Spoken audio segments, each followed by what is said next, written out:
Part 1 American war of independence ആണ് പഠിച്ചത്. Part 2 French revolution ആണ് പഠിക്കാൻ പോകുന്നത്. ടെക്സ്റ്റ് ബുക്കിൽ തുടക്കം തന്നെ ഒരു പിക്ചർ തന്നിട്ടുണ്ട്. ഇതാണ് വേഴ്സായി കൊട്ടാരം. ഫ്രാൻസിലെ രാജാക്കന്മാർ ബൂർബൻ രാജാക്കന്മാർ എന്നായിരുന്നു അറിയപ്പെട്ടിരുന്നത്. അവരുടെ അധികാര കേന്ദ്രമാണ് വേഴ്സായി കൊട്ടാരം. ഈ ഭരണാധികാരികൾക്ക് ഫ്രാൻസിലെ ജനങ്ങളുടെ കാര്യത്തിൽ യാതൊരുവിധ ശ്രദ്ധയും ഇല്ലായിരുന്നു. അതായത് ഒരു കുത്തഴിഞ്ഞ ഭരണമായിരുന്നു. അവരുടെ ചില പ്രസ്താവനകളും ഈ ചിത്രത്തിൽ കൊടുത്തിട്ടുണ്ട്. അതിൽ ലൂയിസ് 14 പറഞ്ഞത്, I am the state. God has given absolute power to the king over his subjects and only God has the authority to question him. എന്താണ് പറഞ്ഞത്? I am the state. ഞാനാണ് രാഷ്ട്രം.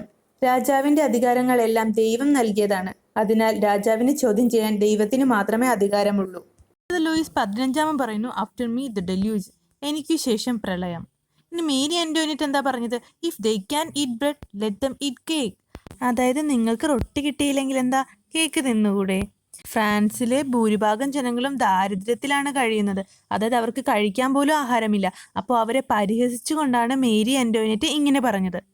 ഇവരുടെ ഈ പ്രസ്താവനകളിൽ നിന്നും ഫ്രാൻസിൽ നിലനിന്ന ഭരണത്തെക്കുറിച്ച് നമുക്ക് എന്തെല്ലാം കാര്യങ്ങൾ മനസ്സിലാക്കാം? ഏകാധിപത്യ ഭരണമാണ് നിലനിന്നിരുന്നതെന്നും ഭരണാധികാരികൾ ധൂർത്തന്മാരായിരുന്നു എന്നും നമുക്ക് മനസ്സിലാക്കാം. ഫ്രാൻസിൽ 10ൽ 9 പേരും പട്ടിണി കൊണ്ട് മരിച്ചപ്പോൾ 10ാമത്തെ ആൾ ദഹനക്കേട് ബാധിച്ചാണ് മരിച്ചത്. ഫ്രാൻസിലെ ഭൂരിഭാഗം ജനങ്ങളും ദുരിതത്തിലായിരുന്നുവെന്നും ഭരണാധികാരികൾ ഉൾപ്പെട്ട ന്യൂനപക്ഷം ആഡംബരവും ധൂർത്തും നിറഞ്ഞ ജീവിതമാണ് നയിച്ചതെന്നും ഇതിൽ നിന്ന് നമുക്ക് മനസ്സിലാക്കാം. ഫ്രാൻസിൽ നിലനിന്ന സാമൂഹിക സാമ്പത്തിക അസമത്വങ്ങളായിരുന്നു ഈ അവസ്ഥ സൃഷ്ടിച്ചത്. ഫ്രഞ്ച് സമൂഹത്തെ 3 തട്ടുകളായി തിരിച്ചിരുന്നു. അവ എസ്റ്റേറ്റുകൾ എന്നാണ് അറിയപ്പെട്ടിരുന്നത്. അതിൽ ഒന്നാമത്തെ എസ്റ്റേറ്റ് ആണ് ക്ലർജി, അതായത് പുരോഹിതന്മാർ. പുരോഹിതന്മാരെന്ന് പറഞ്ഞാൽ ആരാണ്? ഈ പള്ളിയിലൊക്കെ അച്ഛന്മാരില്ലേ, അവരെയൊക്കെ നമ്മൾ പുരോഹിതന്മാരെന്നാണ് പറയുന്നത്. അപ്പോൾ ഒന്നാമത്തെ എസ്റ്റേറ്റ് ഉൾപ്പെട്ടിരിക്കുന്നത് പുരോഹിതന്മാരാണ്. ഇനി രണ്ടാമത്തെ എസ്റ്റേറ്റ് ആണ് നൊബിലിറ്റി, അതായത് പ്രഭുക്കന്മാർ. ഈ യുദ്ധങ്ങളിലൊക്കെ പോകുന്നവരില്ലേ, അവരെയാണ് നമ്മൾ പ്രഭുക്കന്മാരെന്ന് പറയുന്നത്. ഇനി ബാക്കിയുള്ളവരെ എല്ലാം ഈ 3ാമത്തെ എസ്റ്റേറ്റിലാണ് ഉൾപ്പെടുത്തിയിരിക്കുന്നത്. അതായത് കച്ചവടക്കാർ, എഴുത്തുകാർ, അഭിഭാഷകർ, ഉദ്യോഗസ്ഥർ, അധ്യാപകർ, ബാങ്കർമാർ എന്നിവരടങ്ങിയ ഒരു മധ്യവർഗം. ഇനി ഫസ്റ്റ് എസ്റ്റേറ്റിന്റെ പ്രത്യേകതകൾ നോക്കാം.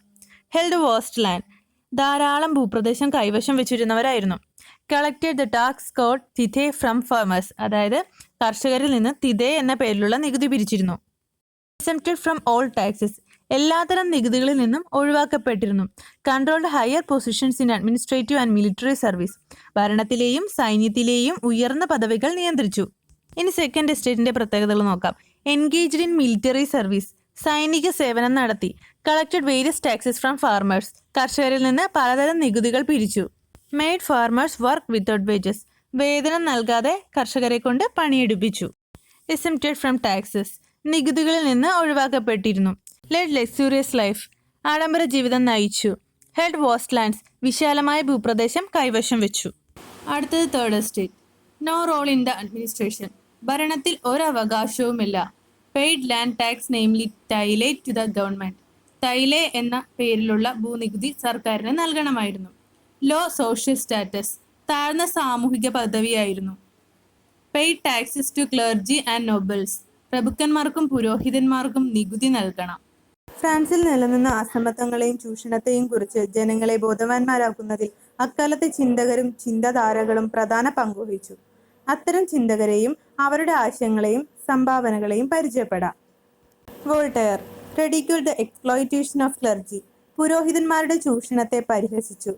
Promoted rational thinking, ideals of equality and humanism, യുക്തിചിന്ത, സമത്വം, മനുഷ്യസ്നേഹം എന്നിവ പ്രോത്സാഹിപ്പിച്ചു. റുസോ spelled out the importance of freedom with the statement, man is born free but everywhere he is in chains. സ്വതന്ത്രമായി ജനിക്കുന്ന മനുഷ്യൻ എവിടെയും ചങ്ങലയിലാണ് എന്ന പ്രസ്താവനയിലൂടെ സ്വാതന്ത്ര്യത്തിന്റെ പ്രാധാന്യം വ്യക്തമാക്കി. Declared that the people are the sovereign, ജനങ്ങളാണ് പരമാധികാരിയെന്ന് പ്രഖ്യാപിച്ചു.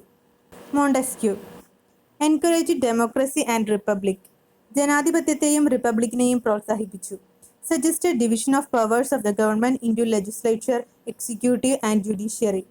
ഗവൺമെന്റിനെ നിയമനിർമ്മാണം, കാര്യനിർവഹണം, നീതിന്യായം എന്നീ വിഭാഗങ്ങളായി തിരിക്കണമെന്ന് വാദിച്ചു. ഫ്രാൻസിലെ ബൂർബൻ രാജാക്കന്മാർ, പുരോഹിതർ, പ്രഭുക്കന്മാർ തുടങ്ങിയവർ നയിച്ച ആഡംബര ജീവിതം, ധൂർത്ത്, യുദ്ധങ്ങൾ എന്നിവയും തുടർച്ചയായ വരൾച്ചയും കൃഷിനാശവും ഫ്രാൻസിന്റെ സാമ്പത്തിക സ്ഥിതി അതീവ ഗുരുതരമാക്കി. അമേരിക്കൻ സ്വാതന്ത്ര്യ സമരത്തിൽ കോളനികളെ സമ്പത്തും സൈന്യവും നൽകി ഫ്രാൻസിലെ ഭരണാധികാരികൾ സഹായിച്ചതും സാമ്പത്തിക പ്രതിസന്ധിയെ രൂക്ഷമാക്കി. ജനങ്ങളുടെ മേൽ പുതിയ നികുതികൾ ചുമത്തുന്നതിനായി 1789 ചക്രവർത്തി ലൂയി 16 ജനപ്രതിനിധി സഭയായ സ്റ്റേറ്റ് ജനറൽ വിളിച്ചു ചേർത്തു. ഫ്രഞ്ച് സമൂഹത്തെ പോലെ സ്റ്റേറ്റ് ജനറലിന് 3 എസ്റ്റേറ്റുകൾ ഉണ്ടായിരുന്നു. ഓരോ എസ്റ്റേറ്റിനും ഓരോ വോട്ട് മതിയെന്നും ഓരോ അംഗത്തിനും ഓരോ വോട്ട് വേണ്ട എന്നും രാജാവിനെ അനുകൂലിക്കുന്ന ആദ്യത്തെ 2 എസ്റ്റേറ്റുകൾ വാദിച്ചു. എന്നാൽ 3 എസ്റ്റേറ്റുകളിലെയും ഓരോ അംഗത്തിനും ഓരോ വോട്ട് തന്നെ വേണമെന്നായിരുന്നു കോമൺസ് എന്നറിയപ്പെട്ട 3ാമത്തെ എസ്റ്റേറ്റിന്റെ ആവശ്യം.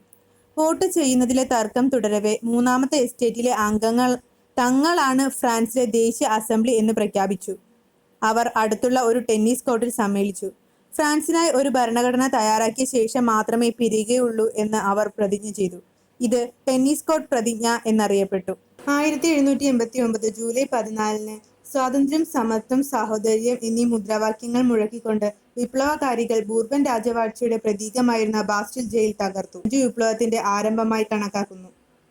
1789 ഓഗസ്റ്റ് 12 ദേശീയ അസംബ്ലി മനുഷ്യാവകാശ പ്രഖ്യാപനം പാസാക്കി. 1789 ഒക്ടോബറിൽ പാരീസ് നഗരത്തിലെ ആയിരക്കണക്കിന് സ്ത്രീകൾ ഭക്ഷണം വേണം എന്ന മുദ്രാവാക്യവുമായി വേഴ്സായി കൊട്ടാരത്തിലേക്ക് പ്രകടനം നടത്തി. 1792 സെപ്റ്റംബറിൽ പുതിയതായി രൂപീകരിച്ച ഭരണഘടനയനുസരിച്ച് ദേശീയ കൺവെൻഷൻ ഫ്രാൻസിനെ ഒരു റിപ്പബ്ലിക്കായി പ്രഖ്യാപിച്ചു. When France sneezes, the rest of Europe catches cold. France തുമ്മിയാൽ യൂറോപ്പിനാകെ ജലദോഷം പിടിക്കും. ഫ്രഞ്ച് വിപ്ലവത്തിന്റെ സ്വാധീനത്തെക്കുറിച്ച് ആസ്ട്രിയൻ ഭരണാധികാരിയായിരുന്ന മെറ്റേണിക് പറഞ്ഞ അഭിപ്രായമാണിത്. എന്തുകൊണ്ടായിരിക്കാം അദ്ദേഹം ഇങ്ങനെ അഭിപ്രായപ്പെട്ടത്?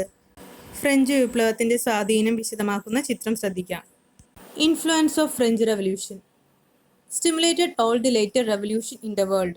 പിൽക്കാലത്ത് ലോകത്തുണ്ടായ എല്ലാ വിപ്ലവങ്ങൾക്കും ആവേശം പകർന്നു.